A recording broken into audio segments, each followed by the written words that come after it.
kicking my boy Ray. Hey, yo, we back at it again. It's your boy Ray from Ray's Podcast.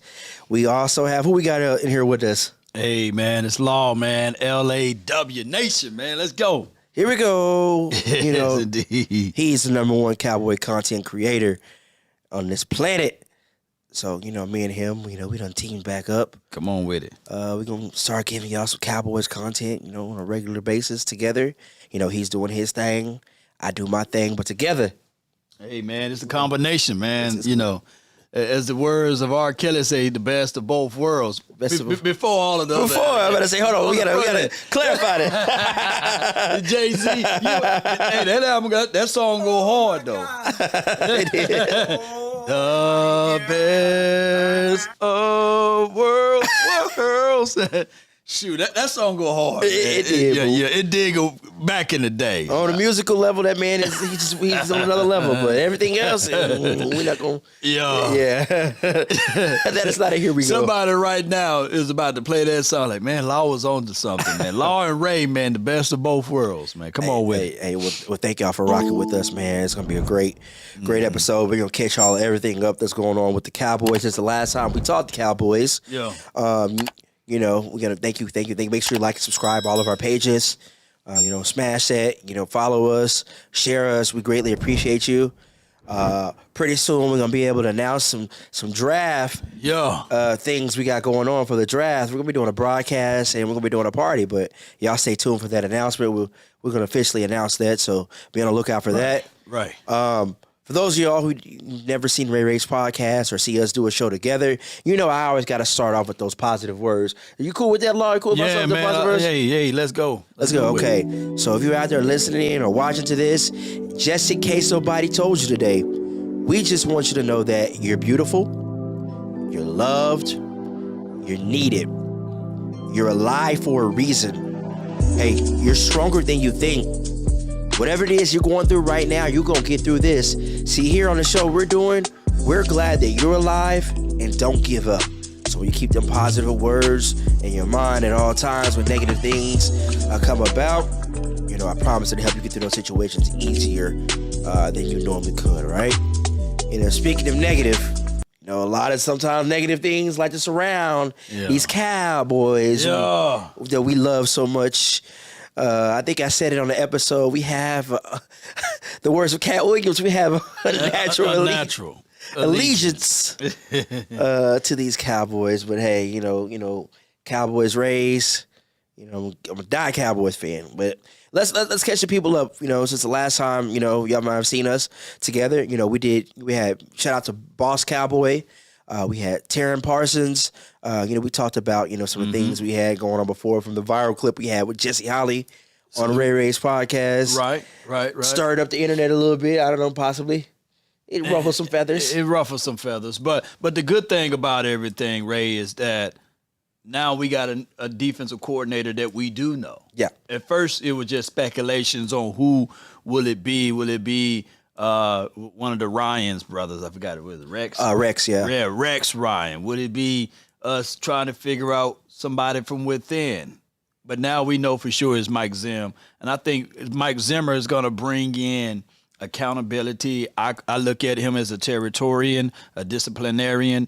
I think that he's going to put this particular team in the right spot. And I know that Cowboy fans don't want to hear that because they saying like, hey, man, he's old, man. Yeah. I mean, he didn't work out in Cincinnati. He didn't work out in Minnesota. But I can tell y'all, man, when you look at his resume, 9 times out of 10, he finished out top 5 and top 10 in defenses. So let's bring that over. And on top of that, what was most about Mike Zim being here is that he's a disciplinarian. Correct. And his teams always finish in the top areas of being a disciplined team. So that's something that we all need over here, Ray.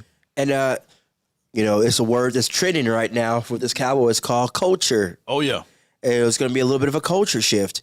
If you notice, the disciplinary you're talking about, we've had issues with penalties on this team. Right.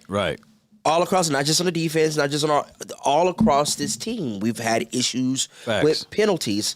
That's normally, that's something that starts at the top. Yeah. To help correct those. those disciplinary actions and those penalties and lack of awareness. Right. Perfect example, your boy Sam Williams. There's sometimes he didn't make some of the the wisest choices on the field, but I think Zim going to go straighten this ship up. Dan Quinn was a people's person. Not saying Mike Zimmer may not be. That can only carry you so far. They can only carry you so far. Right. And who's leading this team? Yeah. The players or the coaches? Now, that's one of the areas that I've seen as an ill spot or an error spot with this team, because the coaches bend to the players when the players should bend to the coaches. Exactly. And now that we have a disciplinarian or territorian, a guy that's going to be on the sideline who can get a vibe or a feel of the players, and when Sam Williams pop off negatively, hey, he can correct that and fix that right on the spot. I remember I was out there at Oxnard, right? And Sam Williams and Michael Parsons, they got into a scuff, not for those boys to each other, but against the offensive linemen. And I've seen with a closed fist, Michael Parsons swinging at one of the offensive linemen with a helmet on, right? And connected. And we didn't see no disciplinary actions, okay? Yeah. We didn't see no repercussions from those actions there. But now, when you have Mike Zim in the building, he's going to be able to sit Parsons down, to be able to sit Sam Williams down too, who initially initiated all of this. So those things is what I'm looking for. And then from a small piece, that could fall in line with culture. Oh, facts. One of the things also I think people should look forward to with this Mike Zimmer defense, they always talk about the infamous double A gaps blitz. Yeah. Where you have rushes from both sides of the center. We didn't see a lot of that. Yeah. We didn't see a lot of that. He's going to bring the emphasis back to what we need. Linebackers. And all of his defenses, he had big boys down inside. Pause. Like Limbo Joseph, guys like that. Yeah. And then he had great or excellent linebackers to play. I would say this too, when you look at everything, ladies and gentlemen, the Cowboys previously, they called their own stunts on the front. And when you're talking about discipline, how would we know when it's the right time to do your twist stunts or to call your own stunts when you just don't have the experience? No shade at our guys, but I'm quite sure that Zim, he can bring that level of tenacity on and say, okay, now this is going to be a double A blitz, and the A gap blitz are so important because the center, he sits in the middle and he got to make sure who he's going to check. So if he's in the middle, he got to know, damn, if these boys are going to squeeze down inside, I got to be prepared. And if you squeeze in a Parsons in through that A gap, who's a 4-3 guy, woo! Even if you have a situation and scenario where Parsons and Sam Williams is a 4-4 guy. Yeah. Man, this can be very good for us in a great way. Yeah. Because, you got the year. This is going to be year 3 for Sam Williams. We got coming up. There's a lot of guys here that's going to kind of be on that bubble going into this offseason. I think it's gonna be a big shift. I think Dan Quinn wanted speed, guys. Speed, yeah. It was very speed. That's why you had safeties playing linebacker. People, all right, they're fast enough. Okay, they may be fast enough, but then when it comes to them tackles, you got running backs like I can just pop off you. Take it to the next level. And there was an issue we had, wrapping up, tackling, and things of that nature. Not saying those guys aren't good. It's just they were playing out of position, in my personal opinion. Yeah. So I think Zim is going to take a look, over this personnel. He's going to okay, I think we put this player here, and here, which we noted earlier. Me and you talked about this. Zim and McCarthy aren't at the combine right now. They're still here, in Frisco, trying to get this thing together. Okay, what more coaches do we need to bring in? What scheme really are we going to implement with the players we have? Right. So I think, with Dan Quinn, he had an idea for what he would do with certain players for that player, but I don't think it was more for scheme-wise overall, do we have the players for this overall scheme, not just, I can turn this guy into this. I'm hoping there's a lot of guys that start to get more playing time, like my guy Wanye. Okay. I hope he gets to see the field more this year. I hope Marquise Bell gets to go back to his natural position, role, natural position. Put you have what was his name? What's our guy name? Clark, Damone Clark. Yeah, go back to his natural spot at weak side. A weak side linebacker instead of trying to have him play Mike. He's not a Mike. He's not a Mike. He's not a Mike. There's no offense to him. Good player. You know what I'm saying? He just his natural position, his natural abilities was more, on that weak side. Right. So going into that, we got to talk about this cap. Okay. Yeah. We talked about this me and you talked about this on the phone. I think as of now we have about $9 million in cap space with the adjustment. Are we under or over? I thought we had about available because at first we were we in the red still. We were in the red still. Okay, well I apologize. Yeah, I was wrong about that. I thought we had gotten the green because the cap went up 30 mil, correct? Yeah, but we still got to make some movements around to get I guess under the cap because we over the cap right now by $9 million. $9 million, okay. Yeah. So I would say this this is a good for us because $30 million is $30 million, right? And this should help, but we still got to make some movements. We got to make some hard cuts if we want to keep certain things around, and we have everything in front of us right now. We do. Now was that also too with the rollover money?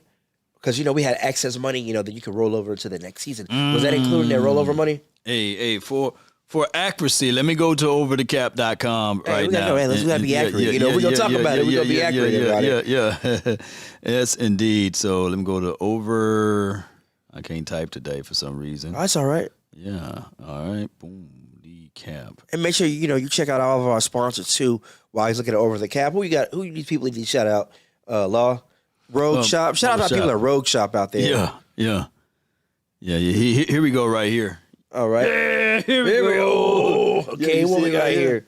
$9.8 million over. Right. In the red. Yeah. In the red. So what we're going to see here is through the next courses before March 13th, they got to get out of the red, I guess. That's the rules there. So either you see some hard cuts, you see maybe Gallup gone, contract restructures here and there. We don't know. And I mentioned Gallup only from this perspective. If you make them a designated post June, something like that. June 1. That probably covers your draft. It covers your draft picks probably right there. Yeah. With that money. But I know, here lately in years past, they would get those draft picks signed quickly. Yeah. But what I also want to point out too is that we may be in the thick of it with far as $9.8 million that we are over. But I'm looking at the Bills, they're $40 million, right? The Dolphins 29, Saints 26, Chargers 25, and the Broncos $16 million. So we're not in that type of hell spot, right? So we're going to see a lot of restructuring there and some strong cuts there. And if Jerry Jones and John Stephen Jones are literally saying that they are all in, then we should restructure, right? Yes. Because we can get from under that 9 and look for one of those guys that get cut from those particular teams that's out there on the open market and scoop them up. I think that could be a good move for us. Well, there's been a lot of good guys that have already been cut already. There's been a lot of good guys. Miami, they cut Xavier Howard. They're letting him go. A lot of big time people. I can't remember everybody off the top of my head that's already been cut. Yeah. But there's an opportunity to say, hey, you want to come in here, join this thing we got going already. Let's take this to the next level. Take a discount year 1. Go take a discount year 1. Come on over here, man. Let's go get this deep playoff run in Super Bowl. Let's get this deep playoff run because that is needed. Yeah. Speaking of Stephen Jones, just had his comments. Yeah. In a little press conference he just did at the Combine. What were your takeaways on that, boss? Well, I look at it from here.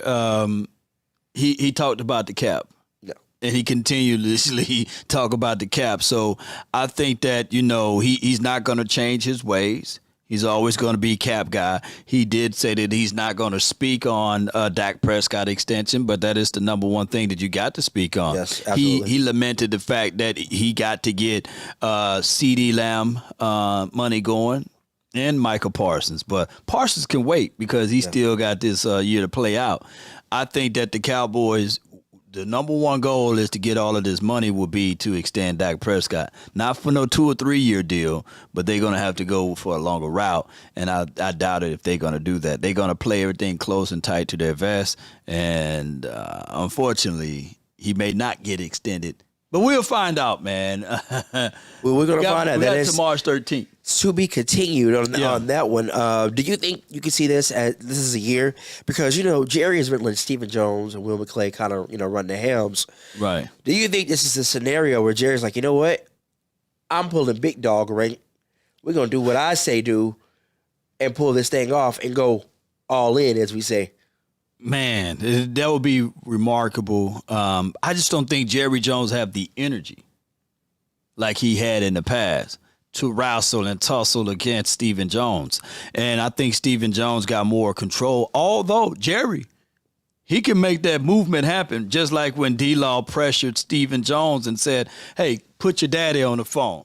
And then the deal got closed, right? Because Stephen Jones was ready to just say, you know what? We'll cut you, Yeah. But it was D-Law who circumvented it and went straight to Jerry Jones. So I don't know how the power struggle is. There was news released even from Jerry Jones, who said that he originally made the conversational piece or picked up the phone to call the 49ers for Trey Lance. Yeah. So it was his decision. He said at a presser or at a meeting is that that's the power of this particular team. Whereas I have the ability to make the final shot here, and I think that Jerry Jones is ultimately the closer. But when you think of Stephen Jones, he's so far deep into the cap that I don't think that they will go out and go get those all in guys. And I'm not being negative. I hope people don't. Just being realistic. Just being realistic because we just following the trends of what Stephen Jones do. Yeah. So let's talk about this. You just mentioned the name Trey Lance. Right. What do you think the game plan is going to be with him? Because I had read a report weeks ago, maybe even longer than that. There's teams saying like, okay, if they miss out on the quarterback they want, they may circle the wagon back to Trey Lance because they feel like that's a guy that still has potential. He just needs the reps. He just needs the playing time. Do you think Cowboys are thinking in their mind, this is our fallback option? If we can't get this thing done with Dak, and we're ready to move on for Dak, right, we got his replacement already in the wings sitting right here. Because you know what he's been doing? He's been sitting there learning, holding that clipboard.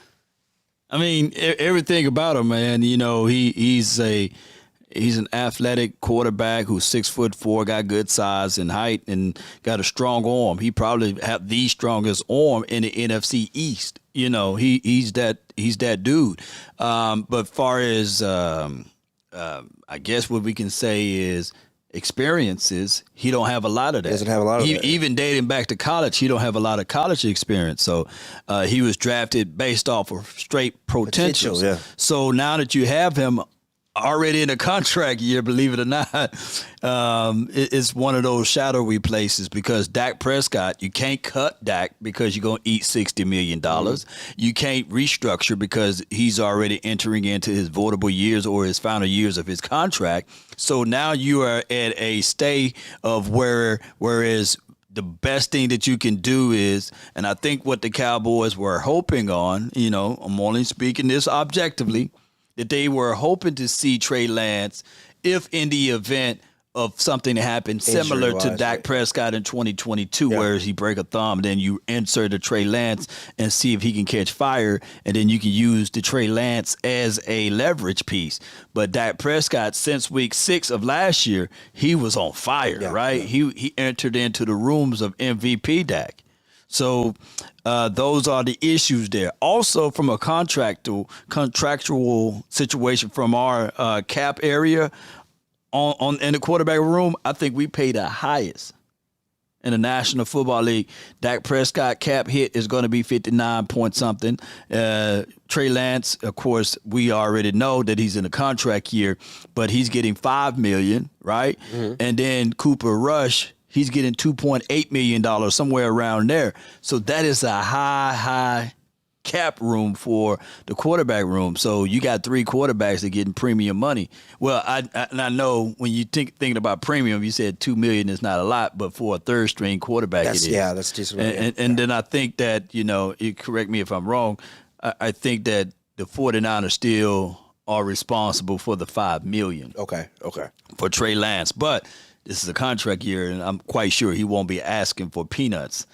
After 2024. So it's one of those things there. It's crazy. So probably to start the year off, would you say Trey Lance is going to be QB2 for sure? For sure, yeah. He should. But we know that we love drama, we love the attention, and when it's down to Oxnard time, he's gonna ruffle some feathers up. I mean, I can imagine it now. If he get out there in Oxnard and he have a camp. That media gonna have a field day with that one. They gonna eat that up. It was sort of kind of reminds me of the Dak Romo. Oh yeah, Romo Bledsoe. Yeah. The Cowboys always have these situations where they have this quarterback comes out of nowhere. And I'm not saying Trey Lance is really coming out of nowhere, but it's always, wow, okay. Potentially, he's higher than what a Dak was or even what a Tony Romo was. Yes. This dude was ultimately a first-round draft pick. Yes. Yeah. So we'll see, man. It's just drama for your mama, and I think that the Cowboys still might draft a quarterback or still might have an undrafted quarterback that comes to the team and still stir up some stuff, Okay. So, we've talked about this before. We've got a lot of position in the field. We got the combine going on right now. Right. What are some things you're looking for with the combine for this team? Well, I'm looking for core. I want this team to build from the inside out, whether it's on offense or defense. If you look at the final 4 teams that was in the playoffs, they had great interior as far as offensive line or interior defensive tackles or somebody that can move some stuff around. So in the combine, I'm looking for that. I'm looking for, remember we was talking about Jackson Powers, right? Yes. But I'm looking for someone, if it's not him, I'm looking for some type of interior defensive tackle. Trevonde Sweat, I believe that's how you say that man's name, Texas Longhorn. Appreciate him. Shout out to RogueShop.com too. By the way, they good with the Texas Longhorn people over there. So salute to them. I would love to have someone of that kind of caliber to give us good numbers, right, in the combine, so that we can say, okay, all right, let's put a pin on that. If not, another part of our core would be a linebacker. For sure. I like the Edgerrin Cooper kid, Gig'em, Texas A&M. I think that he will be a value asset for us so that we will never see Marquise Bell playing linebacker again, in that capacity of so many reps, So that's what I'm looking for. Man, I'm thinking, also, too, about that. You got certain positions. It's like, which one do you want to attack from free agency or which one do you want to attack from the draft? Another thing I was telling someone the other day, everyone always says this team goes as far as Dak takes them. Right. I say we go as far as this offensive line takes us, because when this offensive line was dominant, we were able to do some things with that. When we had your Travis Frederick, your Zach Martins, your Ronald Leary's, your Tyron Smiths, who was on the other side at right tackle. Oh, man, I can't even think about it. Don't say Doug Free, but... I'm not going to say Doug Free. Salute to Free, though. Salute to Free. Man, I forgot who was at right tackle. I think it was Free probably that time. It could be, It was Free. Then we had Lyle. We had Swifty too, But when we had those, core guys, guys, this offensive line did great things. So I think one of the things with this Cowboys is you got to get back to your core of your Cowboys, like you said, the core. I really like my guy, TJ Bass. I would like to see him get some more playing time somewhere, but I don't think that happens if you have Tyron coming back, which it looks like Tyron's coming back. Yeah. As of now. He said he doesn't want to play for no other team. He still wants to keep playing, so he's going to come back. It's just all about them getting the numbers right for that deal. So TJ Bass is probably going to be your swing guard. Going into the year. Well, Stephen Jones did mention in that presser the other day about that Tyler Smith is such a versatile player, right? That he can foresee him playing back at tackle. Yeah. Or he can play back at guard like your big Larry Allen. Yeah. And I would say this. If Tyron Smith, and we all know that he's a guy that the Cowboys are already going to absorb $6 million of dead money, right? Yeah. I'm thinking that, like you said, that, they're going to work some deal out for Tyron Smith to come back for a cup of coffee. I think that, although that could be a possible thing, but if not, Tyler Smith can be slid or kicked back at left tackle. TJ Bass can play that ultimate role at guard, right? Mm-hmm. And he did mention Tyler Biadasz a little bit, as far as talking about him at center. But what about a possibility of a world whereas you draft a Jackson Powers, right? Powers, and then you have Zach Martin, and then we all know that towards the latter part of last year, Terrence Steele, he began to play a little bit better, you know. Yeah. So he should be, the expectations should be that he will be a whole lot better now that he will be a full year removed off of that ACL injury. And he should be a whole lot better. So I'm looking at it from that perspective, too. Offensive line with Tyler Smith, TJ, and, of course, Powers, and as well as Zach Martin and Terrence Steele. I think that would be a better upfront. So what do you think would be the best way to tackle that center position? Draft, a free agent, or bringing back Biadasz? Well, I think that you leave no stone unturned. I think you sent me a few articles, whereas the Steelers released a center, right? Yes. I think you can go veteran. I think that the free agency, we shouldn't look at the free agency as, oh man, these guys are long in the tooth. We shouldn't take a look at these guys. I'm always looking at it like this. Free agency, and this is just my philosophy. Let me know if you like it. Okay. Free agency is for your needs. Your draft is for your best player available. So that way you already know in free agency, you already know the kind of caliber of player that is. You already seen their resume. You already seen their history, whether it's injury prone or et cetera. You can go and handle your needs in free agency if you move correctly with this. And then when it's time for the draft, you only thinking BPA. So, first round pick. We had the 24th pick. 24th pick. Mm-hmm. Let's see. Last time that we picked at 24, I think we got a guy named Dez Bryant. At 24. Who else we've got? We've got some good people at the 24 pick, I believe. I can't remember. So, if you're the GM of the Cowboys, say for instance, we checked all the needs we need to check in free agency. Right. Okay. For certain players there at 24, what player would you want to be there for you? Oh, like I said, I would like for us to get I wouldn't sneeze at an Adrian Cooper, right? I wouldn't sneeze at, even a wide receiver at this point, and I know they're kind of crass because we already got Cooks, and then we already thinking about extending or paying for CD Lamb. But if we fool around with the 24th pick and it's BPA philosophy, then you scoop up that best wide receiver that's available. So, I wouldn't mind a offensive lineman. My list is super long, bro. But I just think for the most need for this team is to make sure you solidify that offensive line. And then the second need for this team is make sure you correct this defensive front. Right. So any of those guys. And it's one of those things, too, like also with that first round pick. You don't want to reach and draft for a need and start panicking. Oh, man, this position has already been taken. Let me just go ahead and take this guy. As a late second round pick, we're going to take him in the first round. We're not having great value. Or we pull a Marinelli. Certain players don't quite fit your scheme, but we're going to draft a player that fits the scheme already, and we know how that worked out. Players that pro-ready, bro, at the first round because there's a premium on it. Yeah. You can hold the rights to a first-round pick for 5 years. Yes. Right? So at the end of the day, that's why I said that even with Michael Parsons, you don't have to really rush with him because you hold that brother rights for 5 years, right? Uh-huh. So what you don't want to do is overexert yourself and draft for a need And I'm not saying that Mozzie was that.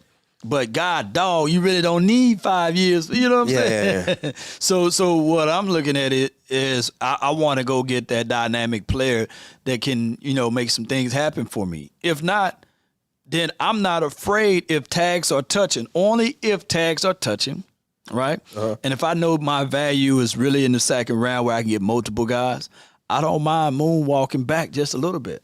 Now, will this finally be the year we have a second-round pick that can make an impact? Because, we like to take these injury guys in the second round, or, the guys have had some, disciplinary issues. Right. Or character issues, you have to say. For instance, that's what they said with Sam Williams. They said he was kind of a knucklehead. We starting to kind of see a little bit of that. Wasn't our boy Kelvin Joseph a second-round pick? Yeah, second-round pick. Keep going. Let's see who else we can go. Jalen Smith. No.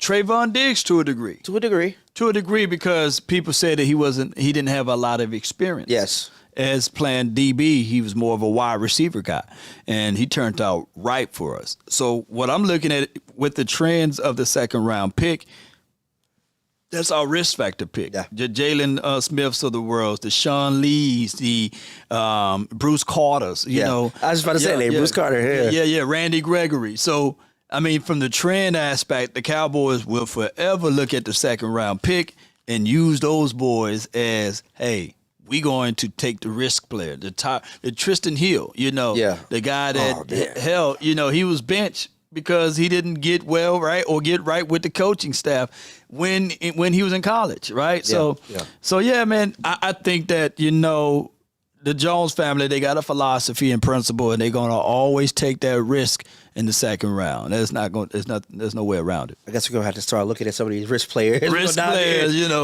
going to be potential candidates. Right. And even last year, man, I guess no one knew what you had in Jake Ferguson, really. You really didn't know. But looking back at it, man. Schoonmaker. Hey, that's the risk. He's the oldest guy on the team. It's tight end. Yeah. And on top of that, the craziest thing of it all is, he's making more money than Jake Ferguson. Yeah. That's crazy. That's crazy. Oh, yeah. Jay Ferg gonna get that money. Oh yeah, Ferg gonna get that. He gonna get that back if he keep progressing. Because for a moment there, speaking on that tight end position, we thought Pendershot was gonna be the one to make that. It looked like there were spurts at one point that Pendershot was gonna make that step before Ferg, but then Ferg just put it all together. My guy Peyton Hendershot is a guy that we look back at and say, hey, he had the dropsies. Yeah. But from an athletic aspect of it, he's very athletic. I like Peyton. I hope that, that this year comes around that he can continue to develop and grow. But there was another guy who tore up his leg. We talked about that. John Stevens. Stevens. We talked about him the other day. That guy, I thought he was going to be able to make that roster. Yeah. Impact. Looking at him at training. He looked better. No shade. No shots at Luke Schoonmaker, but he was looking better than him. Yeah. Y'all look out for John Stevens. He signed to a futures contract. He's still on here. There's a lot of guys too that didn't make an impact that we thought were going to make it over Sean. Yeah. Hopefully he's going to be able to make an impact on this defense. I feel like Zim's going to find a spot because, you got to think, let's go back and talk about Zim's history. When Bill Parcells came into town, right? Bill Parcells was adamant about running a 3-4 defense. Correct. But Bill's first year, they kept the 4-3 because that's what the Cowboys already had a line. You had your linebackers like Dat Wynn. You had your Dexter Coakleys. And Mike Zim was like, I can make these guys work. Just let me do my thing. And they did. Right. We were ranked a pretty high defense that year. I think in 2003, if I'm not mistaken. Yeah, it was 2003. 2003, yeah. The number one defense in the league. Yeah. With the players that we had. And our offense was trash, But I would say this, though, with Zim, I was listening into an interview that Greg Ellis was talking about, and he said one of the things that you're going to get from Mike, and we was talking about culture earlier, that Mike Zim also, he coaches the coach. And I don't think, and no shade upon Dan Quinn. I call him the sabotage man, you know. But I don't think that he was really coaching the coaches like Scott McCurley's of the worlds and the Darian Thompson. Yeah. And shout out to Aiden Durde, who's going to be a DC for the Seattle Seahawks. But I just don't foresee those type of things happening, you know. But now that we got Zim, now we can look at what Greg Ellis is going to be able to do from a coaching philosophy. We're going to look at Paul Gunter, who's going to be our run defense coordinator. We didn't have that in many a moons, bro. Yeah. And then we look at Jeff. I can't say his last name. It starts with a Z. Yeah, I know you're talking about.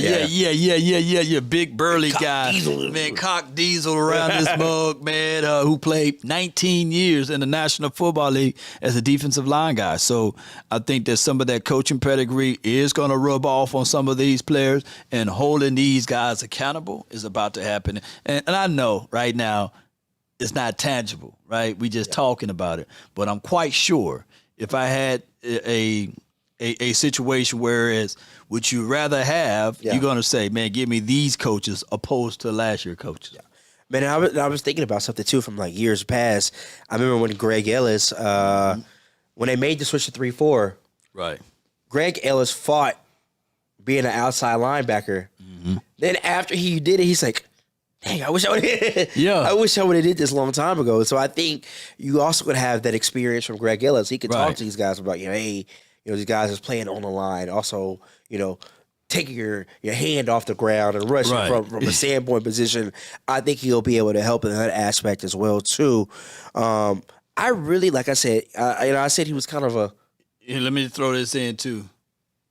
I know Greg Ellis get, the bad end of stick because of the Randy Moss thing. Yeah. But Greg Ellis is your third all-time leader in sacks. And we ain't talking about like no horrid franchise. We talking about the Cowboys. I'm talking about Jim Jeffcoat. We talking about Tony Tolbert. We talking about DeMarcus Ware and beyond. You know what I'm saying? For him to be third all the time, come on, man.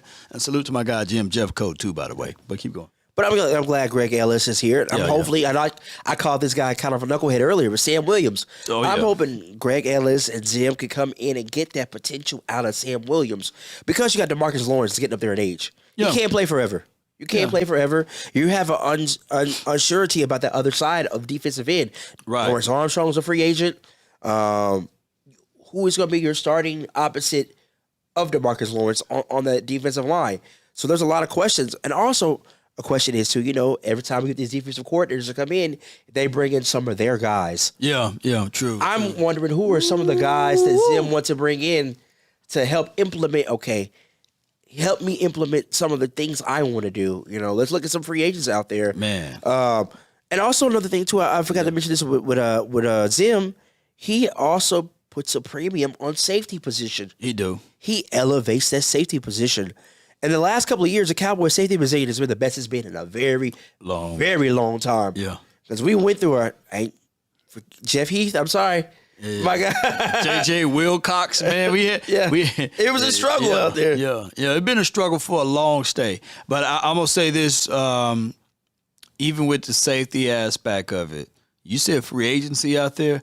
I've been banging on the table for Danielle Hunter. He had about 17 to 18 sacks last season. He's a free agent. He's right at that age of 28 and a half, close to 29-ish. I think that, he's for sure a double-digit sack guy, although he's an edge guy. But bring him on, man. And here's my other thing. I'm banging this too, Ideal, because I talked to a few people, man, and shout out to B-Tuck, man, one of the best D-line coaches, man, trench warfare, trench bullies, man. Shout out to him, man. Y'all check out Brandon Tucker. He works with these guys.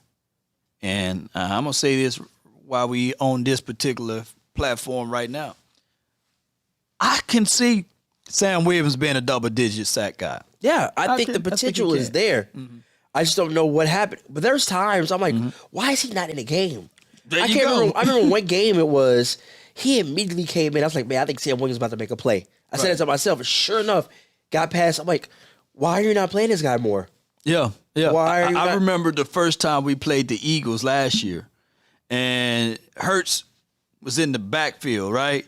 Sam Williams come bending across the edge. He's a 4-4 guy. He slapped Hurts, the ball fumbled, it just bounced back into his Yes, arm. I remember that play, yeah. Yeah, I'm like, damn. But I'm looking at it like Sam Williams had some deals, whereas his rookie year he had 4 sacks, right?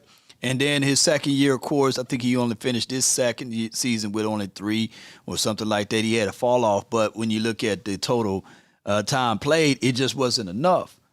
I'm looking at it like, man, when these boys get their hands on a 4-4 guy with that height and that size, I think that he can be a double-digit sack guy. I think that he can excel within the confines of the system. And I'm going to give an old Mississippi reference. You know what I'm saying? I already know. And I said it the other day on another platform. A tree, when it's young, you can bend it. But when that tree get old, it stays firm and it'll break when you try to bend it. Mm-hmm. I think that Sam Williams is still young and you can still bend him. He's still bendable. Yeah. And he just needs some stern coaching. Like I said, this is about to be the 3rd year of his deal. Yeah. Next year's the 4th year. You got to talk about extending him either after this season or before next season, because you don't have that 5th-year option because he was a 2nd-round pick. Right. So you something's got to come out of that. Also, I feel like he's going to get more playing time because, in my personal opinion, I think Dante Fowler's out of here. Right. I think he's going to follow Quinn because he was a Quinn guy. I personally believe he's probably going to follow Quinn because Quinn got the most out of that. He squeezed the most out of that orange. He got the most juice out of that orange. Yeah. There's a lot of guys. I'm trying to think. Dorrance Armstrong. What do you think about him? He's a free A. I think he's a solid, but I don't want to overpay for him. True. I mean, he's a need. That's now defensive end is becoming a need on this team just because of free agency, because you have him and Fowler being free agents. It has become a need. Right. But do we want to overpay for that need when you have all these? Oh, you already have an in-house. You already have an in-house solution, and also you have all these other needs on your team. Right. Like, for instance, I'm wondering if the Cowboys, are they really going to throw money at the interior defensive line spot when they spent the 1st-round pick on Mozzie? Well, you spent the 1st-round pick at Mozzie, right? Yeah. And normally, we work backwards with that, because normally what you do when you get a one tech like that, you got to have the notion that it's going to take 3 to maybe 4 years to develop. So that's why most teams, what they do is they pair them up with someone else. For example, the 49ers, they went and got a Javon Hargraves to pair them up with a Javon Kinlaw, and then other teams been using that same philosophy and principle. I'm looking at Justin Matabuke for the Ravens. Which is probably the franchise tag. Yeah, they're going to franchise tag him, but they always paired him up with someone else. And it took him, before he even got to those numbers, it took him about 3 years or 4 years to get there. And B. Tuck, who trained Justin Matabuke during the offseason, he said that, hey, the things that he had to work on with Justin was similar of the things that Mozzie need to work on. And I'm like, shoot, Mozzie, sign up with B. Tuck. I'm not trying to endorse it, but I'm endorsing him. You know what I'm saying? Because we need to work on his feet. Slow feet don't eat. We need to work on his hands. We need to work on his get off. So he got a lot of things that he need to work on. Head, shoulders, knees, and toes. He need to work on all of them. But I just look at it like this. You, with the likes of Jonathan Hankins saying that he would love to come back, what about bringing him back? I would love it, Big Hank back. Yeah. He made an impact. As soon as he was traded to the team, he made an immediate impact. And I think that's one of the things Zim's going to have to take a look at. For some reason, even with Quinn, we still had issues stopping the run. Mm-hmm. I could remember the last time we were able to stop the run. That has to be the foremost, especially that Buffalo game. I said this before in a prior podcast we did together. That was nauseating watching that Buffalo game. Josh Allen really had no impact in that game. Yeah, it could have put you and I. It could have put me back there. Yeah. Man. And you know what I'm saying? And we would have been able to. And we knew the run was coming. We couldn't stop it. Yeah, it's crazy. So that's one of those things. I think Zim's got to come in. He's got to. We're going to stop this. We're going to stop this run. But personnel do matters. Yeah. Right? So right now, let's go over it. We got Osa. He's still here. Okay. Never Gallimore. He's a free agent. He's out of here. He's out of here, right? You got Hankins. He's not signed. So the only interior guy that we got is Mozzie.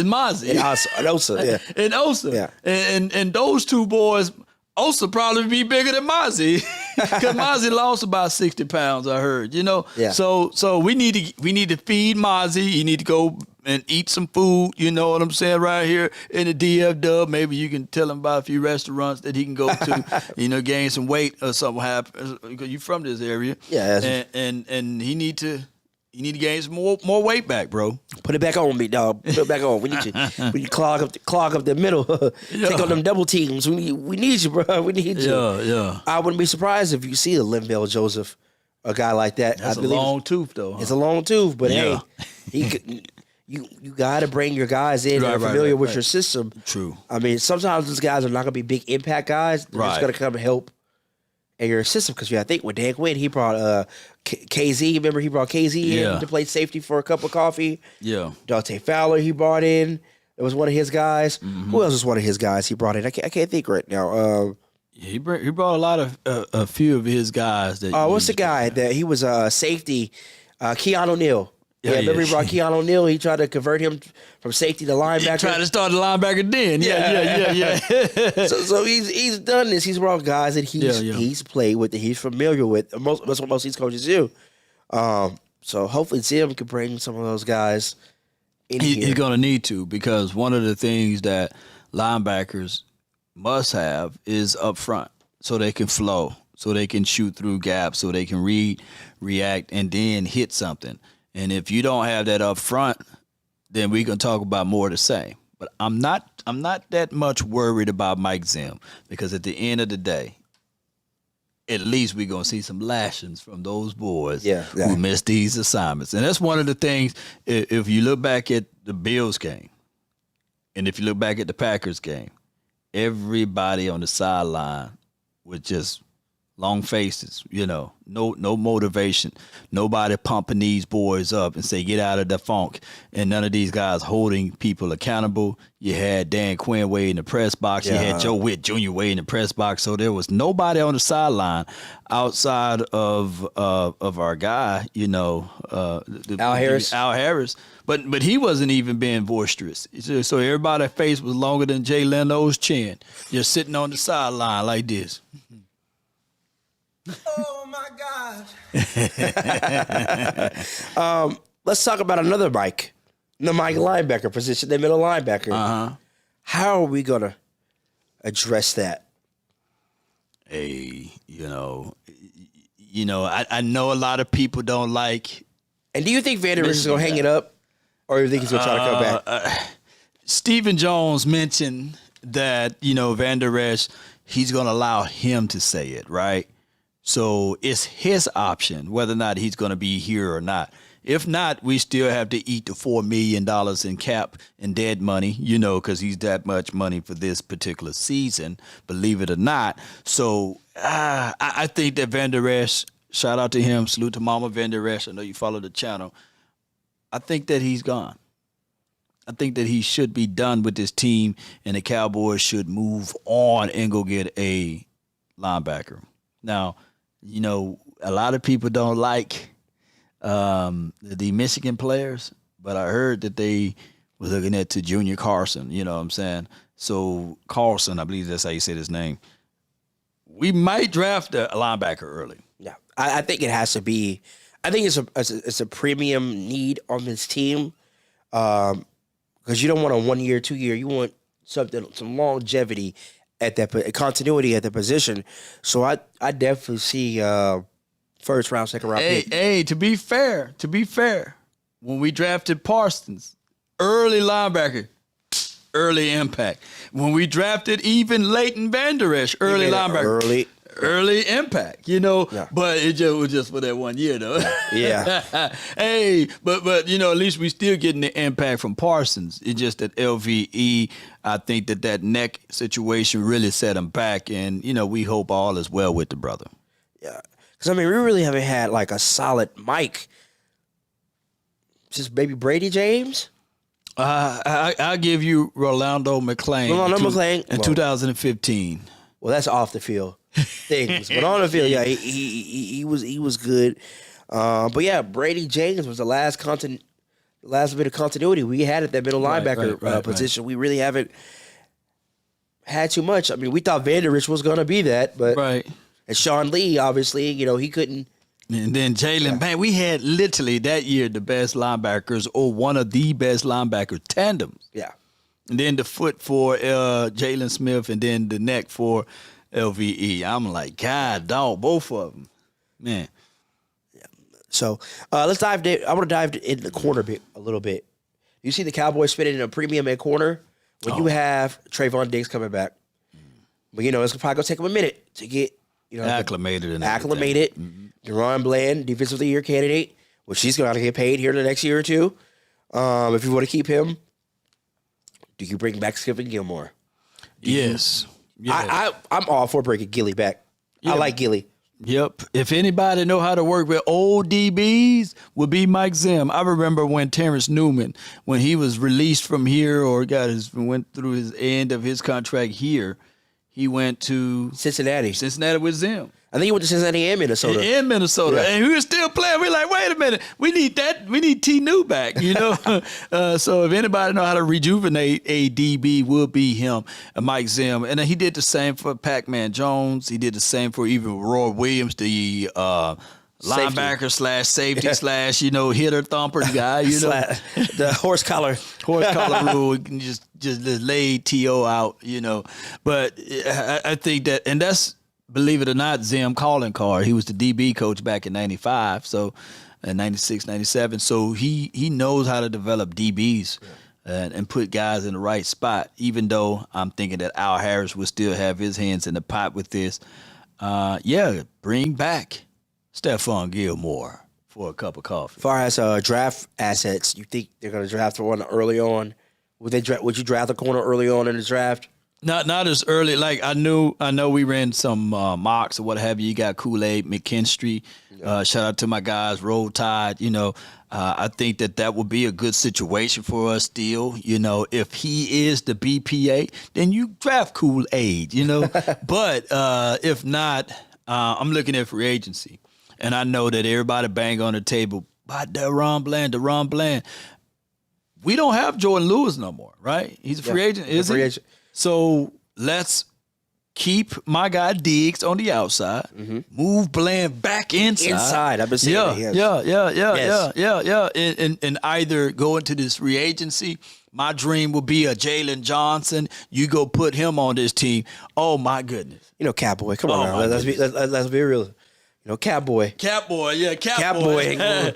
What you gonna do? Catboy, come on, Cowboy. And on top of that, you got old especially after Brandon Carr. Yeah, the last position they spent the premium on was corner. Yeah, and I think they still have a PTSD from that move, as we can see. Yeah, we like to get that grocery cart. We like to go bargain shopping. We do. We find the sales. Yeah, but it's just me thinking. And then there's the other wave of acquisition. Patrick Surtain. I talked about teams that's over the cap. The Broncos, they may need to look into that. I trade a first for Surtain right now. Hell yeah. I would trade my first. Yeah. Immediately. Come on with it. I wonder if you could get it done for a second. I mean, if desperate time equals desperate measures, and on top of that, you're talking about a team that have a real bad PR smear right now of what they did with Russell, and you know what I'm saying, Wilson. Shoot, why not clear up some stuff and dance with us? Well, it's Surtain and Trey and Lord Jesus. That's just a wishful thinking. That's a wishful thinking. Ray's boom boom room, huh? We're in a boom boom room. Right, so we talked about corner. Right. Let's talk about safety. Jaron Kearse, he's gone. He's gone. He's probably gonna follow Dan Quinn because that's where he got his best potential. He's probably gonna follow Dan Quinn. And I feel like Jaron would be a type of guy like, y'all talked all this mess about me, Cowboys fans. I think he'd be a guy that wants to stick it, right, to the Cowboys. Good, because I can see CeeDee Lamb and line him up inside, and Jaron Kearse got to guard him. Shoot, or Ferguson. Oh, they're gonna cook them. They're going to cook him, man, because he can't turn, man. He can't turn. And I like J-Rock. Yeah. He just can't turn. He got them stiff hips like an ironing board. You ever seen that ironing board that get opened up? That's him. He can't turn. And that's another reason why, because I want to say he was in Minnesota when Zim was there. Right. So obviously. And he didn't play. He didn't play. So I'm like, I'm just reading. I'm like, yeah, I don't think he's coming back. Let's being realistic. And it's just he had a drop off. Right. I know he got injured, but it was a drop off at play from that first year too. Yeah, it's just it wasn't quite the same. It's not to knock him. Yeah, not to knock him. But just scheme and fit. The things that I like about Jay Ronkhurst, he was a passionate leader. You know, he was the vocal leader. He stood on business as it relates to getting people rallied up.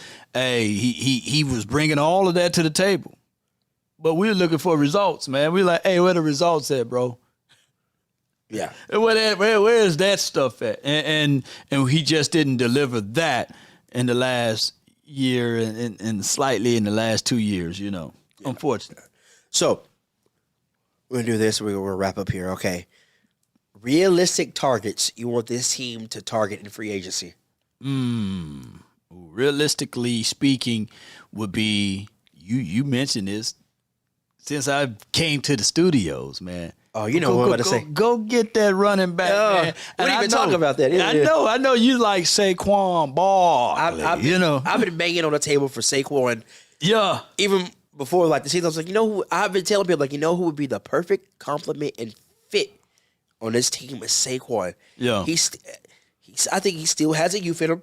He's just been on a bad situation. Yeah. Catch out the backfield, pick up blocks, right? Pass pro.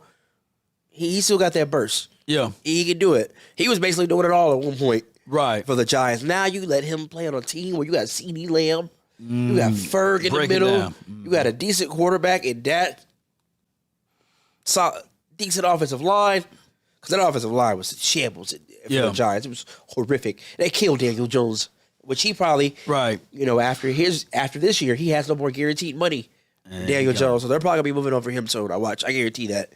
Yeah. But no, Saquon. I am praying to the Lord Jesus above. Bring Saquon to Dallas. Bring him here. And understand with load management and stuff like that, not saying that he's going to carry for 25 to 30 times a game. Yeah. But look at it like this, and I know people are ready to shank you with the butter knife, right? They're ready to say, Ray, come on, Ray. But not over no Saquon, Ray. You know what I'm saying? But this is the thing. I do look at it like this.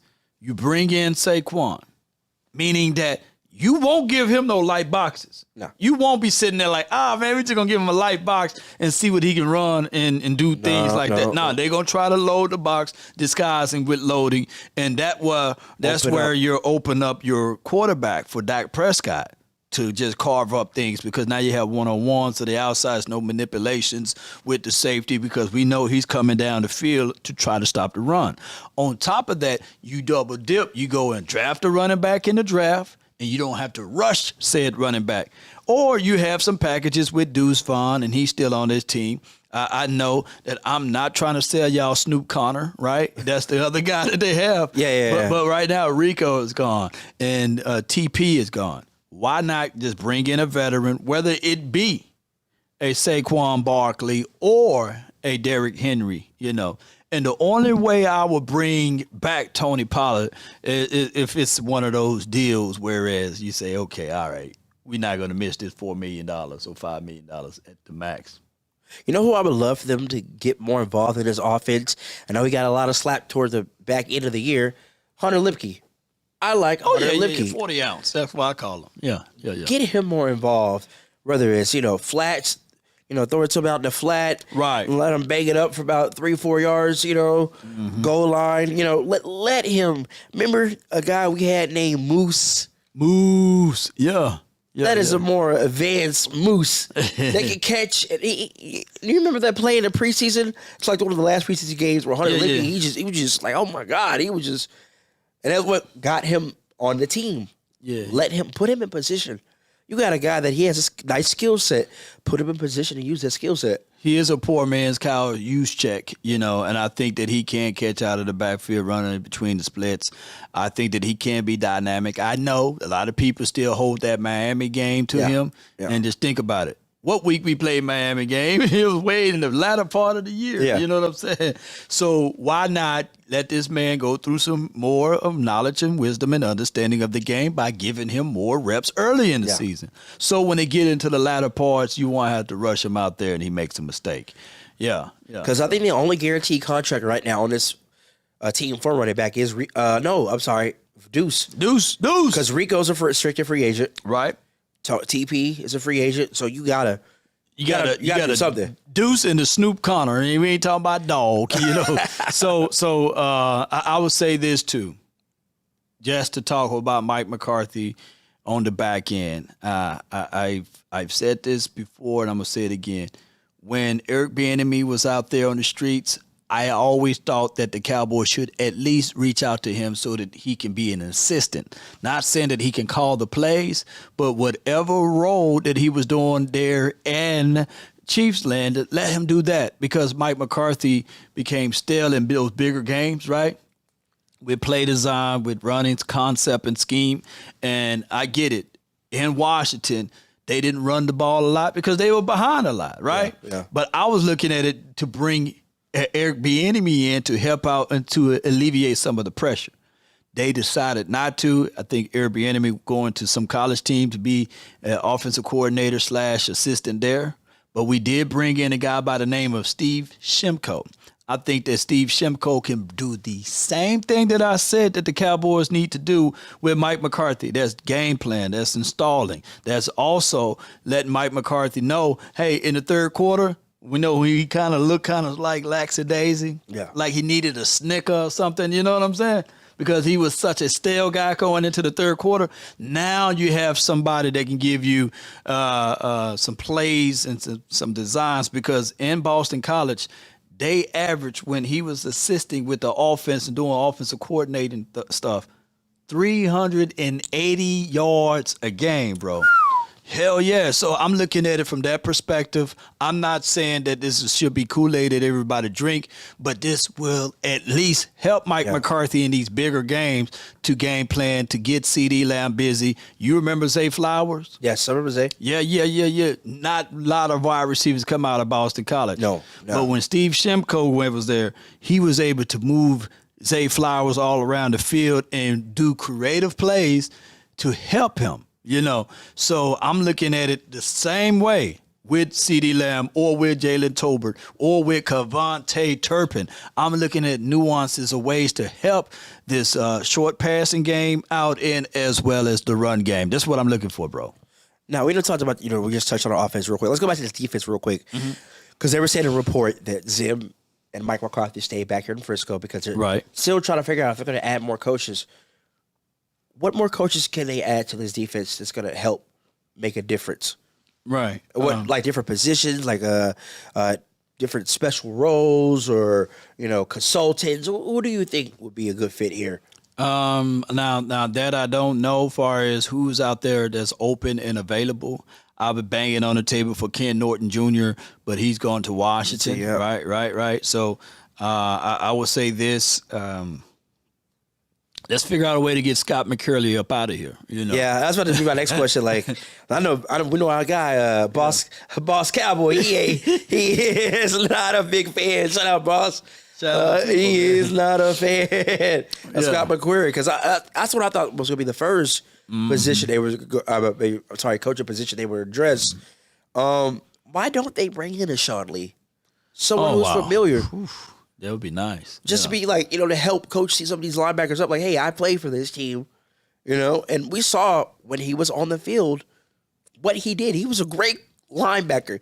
If it wasn't for injuries, Sean Lee would have been a Hall of Fame linebacker. Yeah. I said if he had Jason Witten's blood, right? Yeah. Jason Witten never got hurt. Sean Lee always got hurt. I'm like, come on, let's just switch bodies, Yeah. But I would say this, and somebody brought this up to my attention. Like, we bang on the table about these ex-players coming back to coach. Not all of them want to coach. Coaching is more strenuous than actually playing, because you got to actually be there on the field when it's time to play. Plus, spend extra hours game planning and going through a tons of tape. So if it's a passion for him, yes, but it's going to be more and more time away from his loved ones. Yeah, yeah. And I think that right now he's still enjoying the fruits of his labor, and spending time with his loved one. Him and Dak Prescott was spotted. Yeah, that's what I saw, in Colorado. Yeah. So it could be that he's just right now smelling the flowers and just enjoying his vacation or enjoying his retirement. But if he's willing to coach and ready to coach, then it'd be a no-brainer. I would try to. I can cash app Sean Lee at least $50. You know what I'm saying? To be on his coaching Let's staff. start a GoFundMe right here. GoFundMe, come on. Because like I said, Zim has only added 3 additions that I can think of right now to his coaching staff. Right. That's Greg Ellis, the run coordinator, and the D-line coach. Right. You ain't addressed linebacker, and the biggest need on this team. You have not addressed that. So I see something's going to come. Something got to come. Something's got to come from that. And we get a lot of blocks because they wanted to do something with I believe the Giants guy, and they blocked him. The Giants coach, what have you. But I do know for sure that Paul Gunter, being the run defense coordinator, basically, I think that role probably play a lot with the linebackers. Gotcha. Right. So, if anything, I know Scott McCurley is a Mike McCarthy's guy. Yep. Right. And that meeting need to happen, and they need to sit down and say, Scott, come to Jesus. Yeah. Come on, sit on down and learn from Paul Gunter. Yeah. Come on, sit on down and learn from Jeff and Greg Ellis. And he's only been a linebackers coach for like 7 years as an intern. And I'm talking about Scott McCurley. So he need to still learn some more. Yeah, we need to get somebody in there to assist him that's been in the trenches out there to play that position, all right? And especially Darian Thompson, who was the safety here.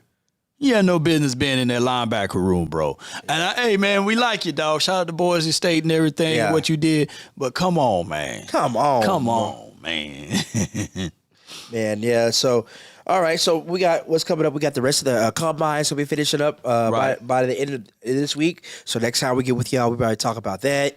We're going to come up with our wish list from the players at the combine and free agency. The other Ray. One wish. We better add that song. It's going to be a linebacker. Yeah. If I had one wish. I think we were talking somewhere where Ray J and my guy Duro. Yeah. Shout out to Duro, man. Yeah, if you haven't seen the interview I did with Duro on Ray Ray's podcast, go check that out. The story Law's talking about is, if you don't remember, there was an infamous song by Ray J called "I Hit It First." Yeah, our guy DeRoe was he was on a remix, so yeah, that's what it is. But yeah, man, we'll talk about some of these draft picks. Then, like I said, we can't wait to talk to y'all about this draft. Yeah, we're putting together this draft party and draft broadcast. It's gonna be great for the fans, for all. So when we announce that, we want y'all to show up, show out. Don't meet us there, beat us there. Mm-hmm. That's my guy Law like to say. What you got in closing for us, Law? Hey, just look, Cowboy Nation, the off season is long, and a lot of things are going to change by this time next year. Well, a lot of things going to change by the time it's ready for kickoff. So, and just enjoy the ride, man. You're going to have some ups and downs, but let's stay positive and give them the positive words of in closing. All right, everybody. So get your swag on. Mm-hmm. You know what I'm saying? Rub your hands together like you Birdman. Yeah. So tell yourself, I will boss up mentally. I will boss up spiritually. I will boss up physically, and I will boss up financially. Invest in yourself. Ray, Law Nation, this is Cowboys Talk with us. We'll see you next time. Let's get it. Hey, get money all day.